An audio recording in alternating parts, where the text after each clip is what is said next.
Hai plan-plan netizen seluruh Indonesia dimanapun kamu berada yang kadang komentarnya luar biasa. Ketemu lagi bersama dengan kami di Yeni Channel. Pastinya channel yang sangat informatif dan juga akan menambah pengetahuan Anda. So, kali ini jangan kemana-mana, kita akan membahas topik-topik menarik yang ada di seluruh dunia. Pada zaman era modern ini, listrik merupakan hal yang paling utama digunakan dalam kehidupan kita sehari-hari. Makanya, macam pembangkit listrik perlu kamu kenali, karena hal ini berpengaruh terhadap kehidupan sehari-hari. Energi listrik yang digunakan sehari-hari dihasilkan dari berbagai metode dan sumber yang terdapat di sekelilingmu. Sumber energi ini dibagi menjadi dua, yaitu energi terbarukan, yaitu tenaga angin, tenaga surya, dan energi tak terbarukan, bahan bakar fosil. Pembangkit listrik dapat diaktifkan dengan menggunakan berbagai sumber energi tersebut. Macam pembangkit listrik adalah bagian dari alat industri yang dipakai untuk memproduksi dan membangkitkan tenaga listrik dari berbagai sumber. Berikut ini adalah berbagai macam jenis pembangkit listrik versi Yeni Fakta. So, jangan kemana-mana, tetap stay tune di channel Yeni Fakta. Karena bersama Yeni Fakta, kita akan mendapatkan informasi dan pengetahuan dari seluruh dunia. Yang pertama, pembangkit listrik tenaga angin. Pembangkit listrik tenaga angin adalah suatu pembangkit listrik yang menggunakan angin sebagai sumber energi untuk menghasilkan energi listrik. Pembangkit ini dapat mengkonversikan energi angin menjadi energi listrik dengan menggunakan turbin angin atau kincir angin. Sistem pembangkitan listrik menggunakan angin sebagai sumber energi merupakan sistem alternatif yang sangat berkembang pesat, mengingat angin merupakan salah satu energi yang tidak terbatas di alam. Yang kedua, pembangkit listrik tenaga matahari atau PLTS. Seperti yang kamu ketahui, Indonesia merupakan salah satu negara tropis. Sebagai negara tropis, Indonesia mempunyai potensi energi surya yang cukup besar.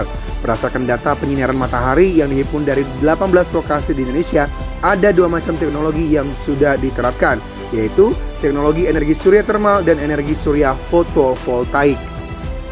Energi surya termal pada umumnya digunakan untuk memasak, perkebunan, perikanan, kehutanan, tanaman pangan, dan memanaskan air. Energi surya fotovoltaik digunakan untuk memenuhi kebutuhan listrik, pompa air, televisi, telekomunikasi. Pembangkit listrik tenaga surya adalah pembangkit listrik yang mengubah energi surya menjadi energi listrik.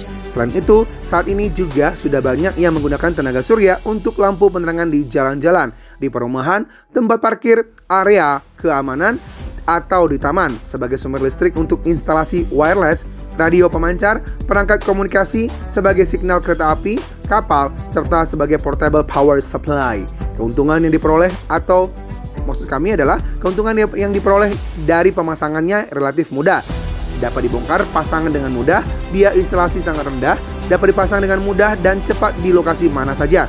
Umur pemakaian juga lama, tidak memerlukan biaya PLN, tidak memerlukan jaringan PLN, tidak memerlukan banyak kabel, tidak mengganggu atau merusak fasilitas lingkungan yang sudah ada, dan juga tidak memerlukan perawatan yang begitu ribet.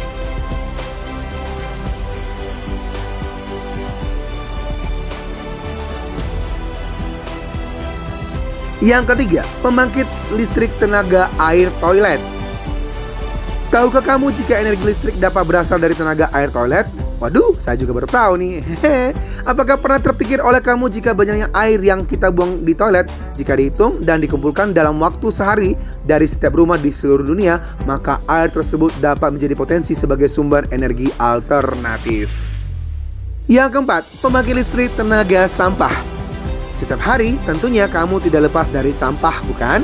Saat kamu membeli makanan yang dibungkus dengan plastik atau kertas, maka pembungkus plastik atau kertas tersebut merupakan sampah. Asal jangan sampah masyarakat saja ya para netizen. Pernahkah kamu terpikir jika satu orang dalam sehari membuang 3-4 jenis sampah? Maka bagaimana jika dihitung seluruh penduduk di Indonesia? Wow! Tentunya dalam sehari akan terkumpul bertonton sampah dalam sehari. Sampah merupakan suatu bahan yang terbuang atau dibuang dari suatu sumber dari hasil aktivitas manusia maupun proses-proses alam yang tidak mempunyai nilai ekonomi. Pembangkit listrik menggunakan sampah dan gas metana sampah yang dibakar dan menghasilkan panas yang memanaskan uap pada boiler. Maksud kami adalah pada boiler steam supercritical. Dengan proses ini, uap bertekanan tinggi selanjutnya menggerakkan turbin uap dan flywheel yang tersambung pada generator sehingga menghasilkan listrik. Yang kelima, pembangkit listrik tenaga air atau PLTA. Apakah kamu pernah mengunjungi pembangkit listrik tenaga air atau PLTA? Saya sih sudah. Bagaimana dengan kamu netizen? Sudah dong pastinya. Kalau belum, yuk berkunjung rame-rame. Suatu PLTA biasanya dibangun di dekat sebuah waduk atau sungai yang memiliki aliran air yang besar. PLTA ini menggunakan tenaga air untuk menghasilkan listrik. Tenaga air yang dalam bahasa Inggris hydropower adalah energi yang diperoleh dari air yang mengalir. Air merupakan sumber energi yang murah dan relatif mudah didapat karena pada air yang jatuh tersimpan energi, maksud kami potensial dan energi kinetik pada air mengalir.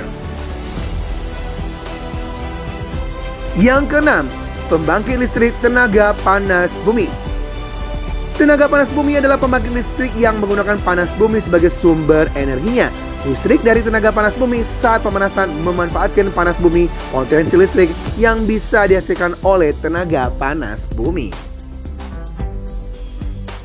Yang ketujuh, pembangkit listrik tenaga uap atau PLTU. Pembangkit listrik tenaga uap atau PLTU memanfaatkan tenaga uap yang dihasilkan dari pemanasan kettle uap atau boiler yang ditenagai oleh batu bara atau minyak. Tenaga uap ini nantinya menggerakkan turbin pada generator yang menghasilkan energi listrik. Karena menggunakan pemanasan dari batu bara, pembangkit listrik ini dianggap kurang ramah lingkungan dan dapat membahayakan makhluk hidup di sekitarnya. Yang kedelapan, pembangkit listrik tenaga biogas atau PLTBG. Pembangkit listrik tenaga biogas memanfaatkan proses penguraian alami dari limbah cair organik yang dihasilkan dari produksi kelapa sawit. Dengan mengubahnya menjadi biogas yang dibakar, pembangkit listrik tersebut dapat membantu mengurangi dampak perubahan iklim sehingga cenderung lebih ramah lingkungan. Wah, keren nih. Yang kesembilan, pembangkit listrik tenaga nuklir atau PLTN. Pembangkit listrik tenaga nuklir atau PLTN merupakan pembangkit listrik yang bahan bakarnya menggunakan reaksi pembelahan inti uranium maksud kami dalam reaktor nuklir. Jadi lebih ramah lingkungan dibanding dengan menggunakan bahan bakar seperti batu bara, minyak, gas, dan lainnya. Prinsip kerja dari PLTN ini tak berbeda dari pembangkit listrik konvensional. Di Indonesia, PLTN masih dikembangkan dan masih perlunya penelitian yang lebih mendalam. Yang ke-10, pembangkit listrik tenaga gas atau PLTG. Pembangkit listrik tenaga gas atau PLTG adalah pembangkit listrik yang memanfaatkan gas sebagai bahan utamanya untuk menggerakkan turbin generator. Gas yang berada dalam ruang pembakaran akan memiliki tekanan tinggi yang mampu menggerakkan turbin. Pembangkit listrik jenis ini menggunakan bahan bakar baik cair atau liquid maupun gas. Demikianlah ulasan jenis-jenis tenaga pembangkit listrik versi Yeni Fakta. Semoga ulasan kali ini memberi informasi dan pengetahuan tambahan untuk kita semakin lebih baik. Jangan lupa untuk subscribe, like, komen, share, dan tonton terus channel Yeni Fakta. Karena bersama Yeni Fakta, kita akan mendapatkan informasi dan pengetahuan dari seluruh dunia.